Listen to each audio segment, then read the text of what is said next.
Good morning, good morning. I am back. I got my devotion in. I handled my fitness for today.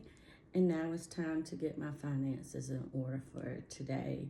And also to touch base with my finances from yesterday because I did not get a chance to get back with you yesterday on finances because I did have a lot of appointments and plus working. So the time didn't permit. So we're going to jump right in. I told you that part of the 90-day challenge was to get my finances in order. So, again, I started out with reciting my Proverbs, which is 13 and 11. Dishonest money dwindles away, but whoever gathers money little by little makes it grow. And that's when you take good stewardship over your money coming in and your saving. So my track and spending habits are on the way, as you can see. I went with the track and spending habits yesterday. I made sure that my pay cycle and my checks stay balanced. I also did a debit card purchase for gas yesterday, so I made sure I list that as well. I also used my debit card to do a bill pay yesterday as well. And then I had a miscellaneous purchase for some supplies for my nail business. And I made sure that I kept my receipt for my miscellaneous purchase. And I wanted to talk to you about receipts again because when you ask for a receipt, you know, it's like taboo right now. They want you to not get a receipt or use your phone or look at your bank statement or whatever. But I'm a firm believer, if you're really serious about tracking your finances, that paper trail is the best way to go, okay? And also I wanted to talk to you today about The Atomic Habits by James Clear that I told you I was following. And right now I'm in the 3 layers of behavior changes, okay?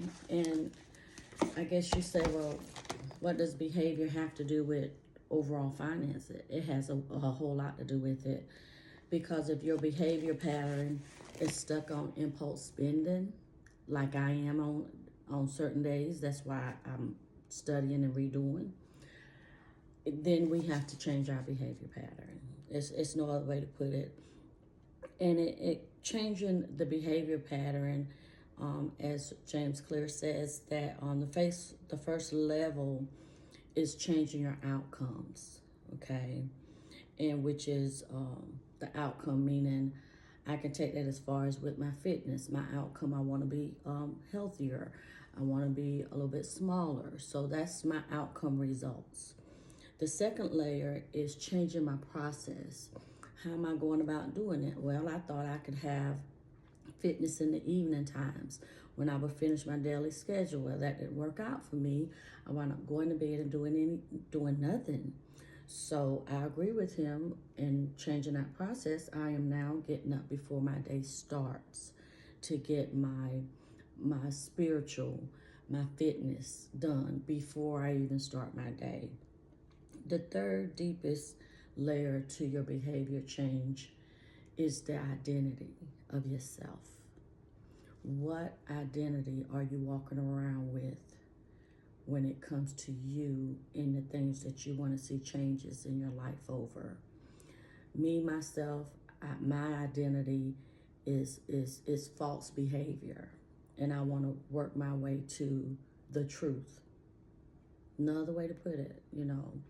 What I consider myself to be false behavior is trying to live in a certain category, buying things that I don't need, making excuses, procrastination. Whew, that's a hard one for me. So also in studying your behavior, and this is a lot of books, it's videos, YouTubes. You don't have to go out and purchase a specific book to study your behavior habits. You can write down what you do in the course of a day, doing your journal, writing, or talk to your phone or whatever, and just go back and listen to it a few days later. And that will show you some of the patterns of your behavior you've been experiencing. So a lot of people say, well, I don't have the money to invest. I don't know anything about investing. Well, neither did I at all. And no, I'm not a financial advisor. I did not go to college. My job, my day job, working with state government and doing HR in an aspect, it gave me experience in finances, experience in seeing people's portfolio and how they prepare for retirement and what's coming for the future. So that's where I base my studies on, is from experience.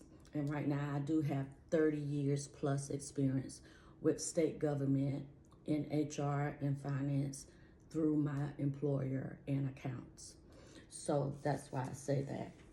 But anyway, I got lucky and found this little app that I put on my phone called Stash. And as I told you, $6 to $7 a month because I'm doing it myself. I did not get a premium packet. And I walk myself through the app, which is really easy to do. And if you want to know a little bit more about it, you can inbox me or reach out to me, and I'd be more than glad to show you. But I've printed off one particular one that I'm investing in, and it's Armor Residential.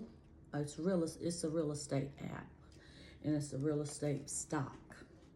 So right now it's $17.31 per share. Okay, that's a cup of coffee. If you go to a cafe, order you a cup of coffee, get you a little Danish Starbucks, and go through, you could be up to $17.31. Or I got one better, McDonald's. Get one of those meals without the apps on your phone. You can spend up to $17. So it's no excuse for you not wanting to own shares in companies and become shareholders. It's just a matter of what we want to spend our money on. In this particular one, I've managed to have 42 shares right now, which to me, on my budget, is very good. I'm not talking to the ones that have money. I'm talking to the ones who are trying to come up with a way to save and have money in the future. The ones of you that have money, that have stocks, that's well above us or been doing this for who knows how long, I commend you. But this is for the babies to start like myself and to get a pattern that I can understand that works for me, that I don't have to lose interest in. Also, I have the auto turned on. So before I get my money, I contribute, I think I have it set up for $50 every 2 weeks. No matter what, they're gonna take that $50 out my check and it's gonna go to buy more shares in Armor Residential.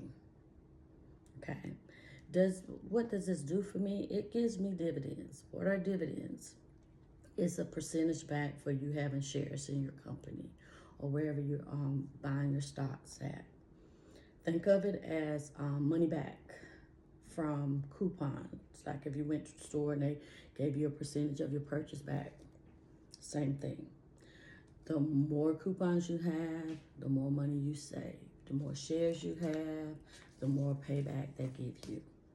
Also, when I receive money back from Armor Residential, I have this thing set on drip, which takes that money that they paid me and it reinvests it. And I talked about that on the last video, about just letting your money flip for you. Not working hard for your money, but as they say, let your money work for you. That's a good thing to do. Your determination and staying focused, it's the way to go right now. And it helps me. Not only that, the healthy choices that we make. How does healthy choices have to do with your finances? Well, if you're not healthy, that means you have a lot of health issues, money going out for medical bills, doctor's appointments, things like that. You can't think, you can't sit down, you can't focus. So it all comes together. It's all like the way you make a biscuit or bread. You start from one ingredient to the next ingredient, and if you don't follow these steps in order, the dough may not rise, your biscuits might not cook, who knows?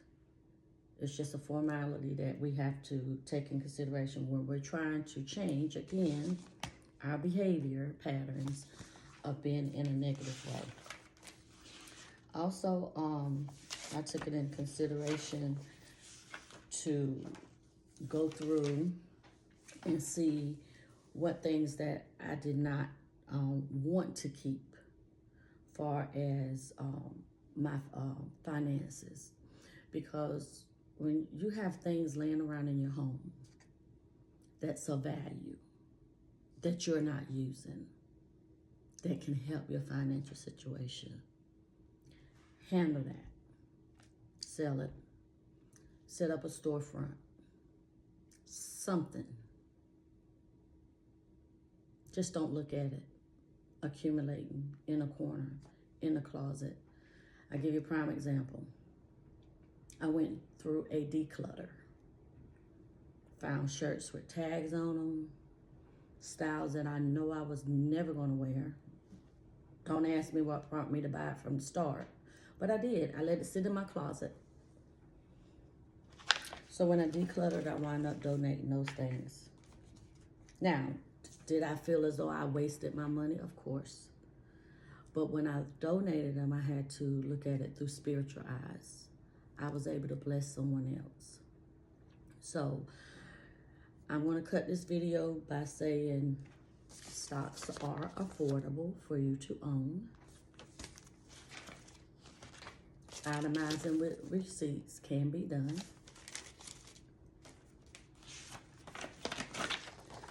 Tracking your spending habits and investments also can be done daily. How much are you willing to do? Have a good one. I'll talk to you tomorrow.